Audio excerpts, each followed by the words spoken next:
वाह वाह तेरा शौक जो है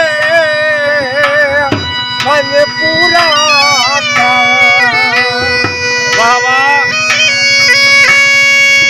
सदा छीने जो नुकसान कदा गाली सुन के बेदर्दा होया चुनाती हैरान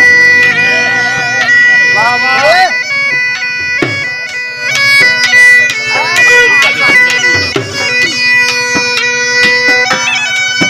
सोचे निखर के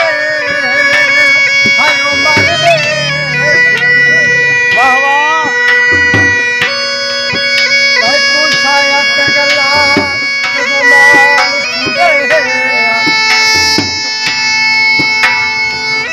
पर ठीक है अपने दुख दे दे कोई बंदा मुर्दा नहीं अरमान